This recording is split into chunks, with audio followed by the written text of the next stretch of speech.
Today I bring you on a tea harvest offshore.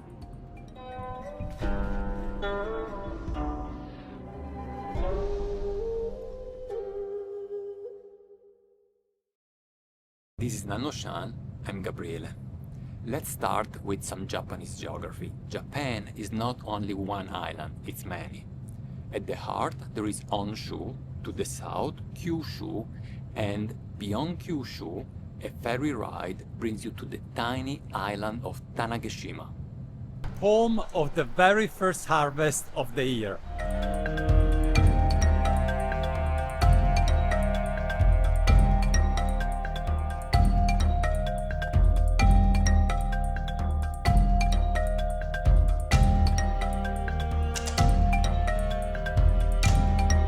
This is Heicha.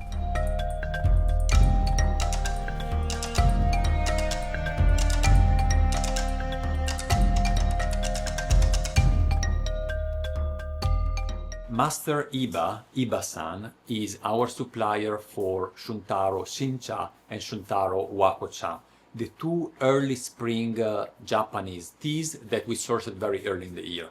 Very early because we said in Tanagashima there is the very first harvest of the year. Now I wanted to meet him in person because in early spring we just ordered directly, not only to keep the relationship but also because I know that he's an experimental farmer. And for us he has here today 4, let's call them Japanese tea experiments that we're gonna to try in a moment. This is the first tea that we are having, is a white tea. It's pretty dark for being a 2025 and has also a lot of stems. The smell is fruity and somewhat stale, so I would say better to taste. By the smell, I couldn't really say if it's good or not.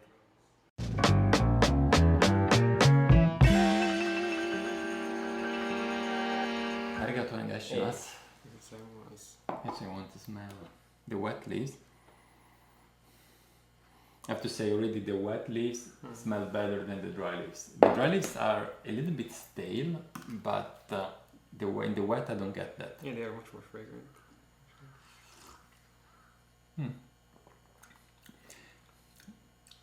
It's good. Yeah, there's no astringency. It's like a nice aftertaste. Yeah, and we thought it would be bitter because he brewed it for 3 minutes. Yeah. But actually not. And it had a deep orange color. And to me, it's definitely more on the fruity side. I don't know if you agree with that. I would agree. Yeah? Like the wet leaves smell a bit vegetal, but you don't get any of that in the soup itself. It's good. Okay.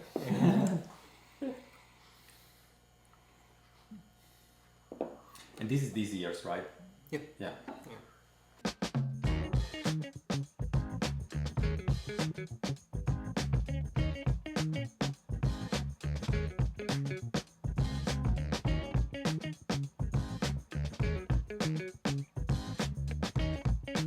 Second brew. A bit longer, 4 minutes. It has stronger fragrance than before. Yeah. But still very full, like it didn't lose a lot of aroma. It was a bit more aromatic in the first, but definitely. It still has good viscosity. Yeah. I'm definitely positively surprised, yeah, and curious to try the next ones. It has this very chewy kind of broth to it, Thick, right? right? It's like creamy maybe in a way, but not the creamy taste, just the creamy texture in texture. the mouth. Yes, yeah, very thick. I have a question. Where in Japan is mainly green tea, but he's doing white tea. He's doing oriental beauty, oolong. He's doing Heicha. Yes. Where does he learn all these techniques? イバさんはやっぱり日本の中ではインターネットで調べたとかそういうもう感じなんですけど、What did he say? So he basically searches online for how to make the tea. He reads a little bit about it and like how it works. And then he tries making it, right, that year. And then he, like his family, let's say his parents and his wife, tries drinking it. They think about it. And they are, okay. Yeah. But does he search on Japanese resources or Chinese resources, how to do it? 調べるときには日本語で調べるんですよね、その作り方。そうですね。日本語で調べたりだとかしますね。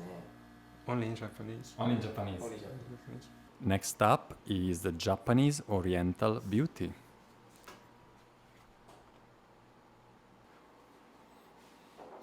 It's very chocolatey, but it's not what I would expect from an oriental beauty. It's also third harvest. So again, based on the dry leaves, I would have even bet this is actually a black tea and not an oolong. Let's see what comes out of the brew.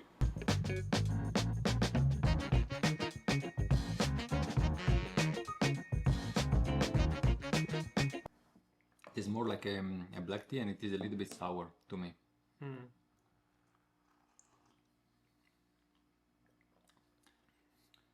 Let's say like this, for a third harvest black tea, it's not bad. For an oriental beauty, it is. It definitely doesn't taste like a Taiwanese oriental beauty, but at the same time, it doesn't have any astringency. No, it's not. And Like it has also that do you know what I mean by sour note? Yeah, but a little bit. Yeah, not much. Maybe more of a vegetal. Definitely, it's not very heavily oxidized. He actually says it doesn't do any oolong, so this is for him an oriental beauty black tea, which makes sense to me. And the leaves are dark, but not too dark.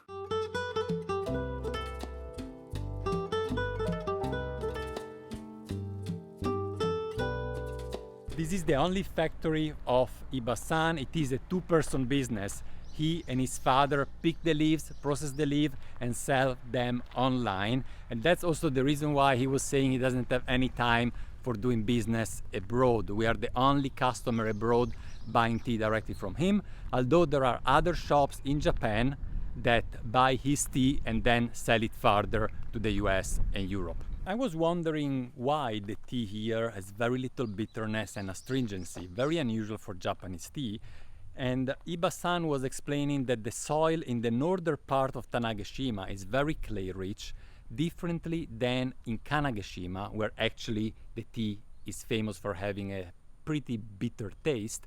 And this clay content in the soil doesn't allow retaining a lot of nitrogen, and without the nitrogen the tea becomes smooth, doesn't have a lot of umami, and also very clean without bitterness and astringency. Let's check now what are the next teas that Ibasan is preparing for us. Next up is Heicha, not only one but two of them. And here it goes. He's actually mixing sencha technique with Japanese fungi and Chinese Heicha technique. He basically processes the sencha like a normal sencha. When it is dried, he wettens it again. He just makes it a little bit humid and adds the fungi. It is Koji, white Koji or black Koji, one of the two. Mix it together with the leaves, and then he keeps on fermenting the leaves for about 2 weeks. And after those 2 weeks, the tea is ready. It just needs to be dried and tasted. And we have here both of them. We have the Heicha with white Koji and the Heicha with black Koji. This one is with the white one. It's already smelling fermented. To me, it's also smells a little bit Japanese. I cannot tell how, but it reminds me of Japanese food somehow. At the end, Koji is used for miso, is used for soya sauce, is used for sake, even to ferment rice. So it reminds me a little bit all those fragrances somehow.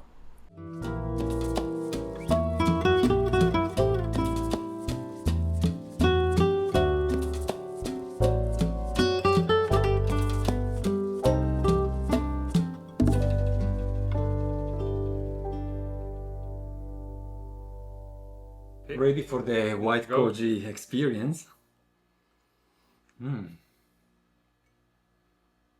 So this tea is very consistent in the smell of the dry leaves and of the wet leaves. It's Much just more than the other two. same, yeah. And the leaves look very green, but the smell is very fruity. I like it. Here the sourness is pronounced and it comes from the fermentation. It's definitely there. Okay. You don't smell it? You don't taste it? To me, it's There is some sourness. yeah. Yes. But... Yeah. No. Oh yeah. Yeah, No. it's so much there. But it's a very pleasant sourness, though. I wouldn't Yeah, say it's it's like a black tea kind of sourness. No, it's not biting. It's yeah, and as you said, the leaves are yeah relatively green. And again, it doesn't have any astringency. No.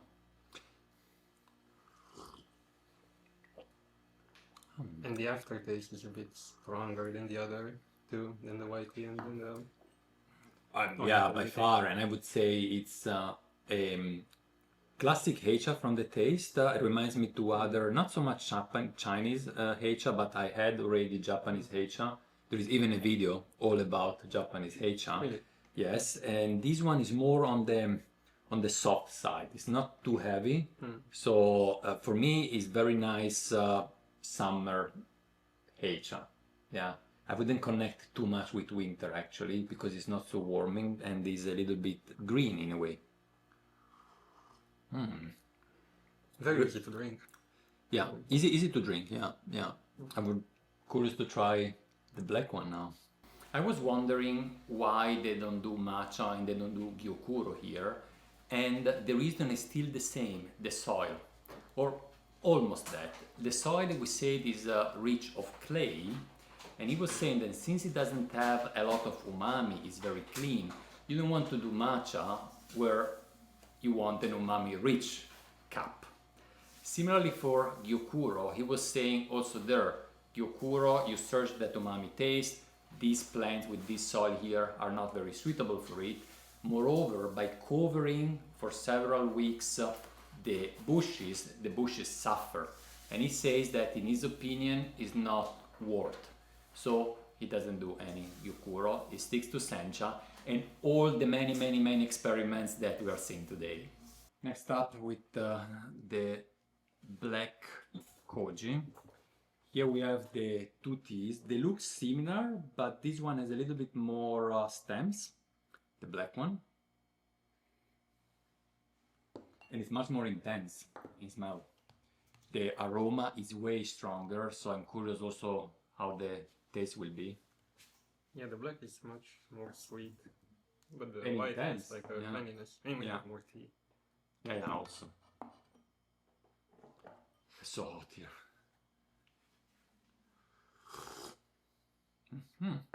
It's different taste. It's not only stronger, it's different taste. Yeah, this one has more upfront sourness compared to the other Yeah. one, I would say. The color is richer. It has is more honey, I would say. It's more intense taste. Which one do you like Yeah. the most? I prefer the white. Yeah. Because it's cleaner, or Yeah, yeah? because of the cleanliness. In the aroma, I prefer the black one. In taste, honestly, I don't know. And I think the white was maybe a little bit thicker as well. And this is more sour than the other one. But Yeah, but yeah, in the end, you don't yeah. agree so much with the term sour. Explain us. So I was telling you earlier that I think like this kind of sourness is very different from the classic oolong kind of Like sourness. sourness or Like GABA sourness. Okay, right? yeah. It's different from that. Or like a green oolong that's done bad. Or even then like a lot of the Chinese Heichas, like the younger. Yes, they tend yes. to have a much more pronounced. And also sourness. sometimes in oolong, well, let's forget TEAWARE, but if you have a sour high mountain oolong, is a bad connotation. Yes. You don't want that. But here is actually what you're searching. So it's the point. You don't want to use the same word sour to describe something that is either good or bad. In this case, it's actually good. It's a good sourness. It comes, I mean, it's a fermentation sourness. Yeah. Let me show you Ibasan's factory. When the leaves come from the harvest, they put the leaves inside these containers. They have an opening for blowing wind inside, and as different leaves come in, they just fill in the containers. When they have 3 containers, the process starts. Everything starts then in this machine where the leaves come in. They are a little bit moved to take them apart after the withering. Then they go up in this conveyor belt and they fall inside here. Now you have to look into this machine. It is actually a steamer. The leaves come from this side, and what we have here is a boiler. From the boiler, steam is generated. It's pumped up this pipe, and then it is distributed on the side of this unit. You have the leaves from one side and steams from both sides. So the leaves are steamed, they come out here, and the process continues. There is a whole conveyor belt system, so the leaves go up and fall back down. And inside this machine, they are broken apart, and some of the steam is removed, some of the moisture is removed from the leaves. The conveyor belt continues over my head, and it lands in these 3 machines here that are for drying and shaping the leaves. So here the shaping continues. You can see that this rotates, and there are, oh, it's pretty heavy, this part that smash the leaves against the bottom of this cylinder. While that shaping is done with hot air, there is another shaping afterwards in this machine here that we have seen also a lot in Chinese tea factory. The rolling here is done cold, without any hot air.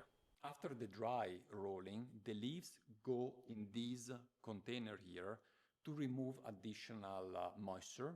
And after that, they drop here, and by hand, the leaves are moved over into this machine. Here we have eaten plates, and there is further drying and shaping. And this shaping is the final one, because here you create the typical needle shape that we know it from the Japanese sencha and all other green teas. And now we come to the final drying, which is done in this machine here. There are different temperatures for the final drying, depending on the season and the type of tea. After the drying, there is a machine that is down there next to the window. It is for sorting. Let's have a look. The leaves come from the top into a pipe, and they fall into this machine. Here they are sorted into 3 groups. On the left side, you have the huampian, the big leaves that are not sold. On the right side, you have the stems, and then in the center are the leaves that are actually sold finally. They are collected down here, and then there is an air pump that pushes the leaves up all the way into this big machine here. Final step, where you just put your bag underneath, all the leaves come down, you weight them, and you're ready for wholesale. So we are at one of the gardens of Ibasan. He has 4 different locations on the island, and this is just one of them. In total, he cultivates about 7-8 cultivars, right? Yes. And here we have 2 of them. This is the Shuntaro cultivar, and the one on the back there is Nanmei, which is the cultivar of the white tea we had before. You can tell by the shape of this line of bushes that they have been harvested recently, while the Nanmei here was not. It's just left grown. And it will be let grow for the whole summer, and then at the end these leaves will be picked and place underneath as a fertilizer for all the other bushes.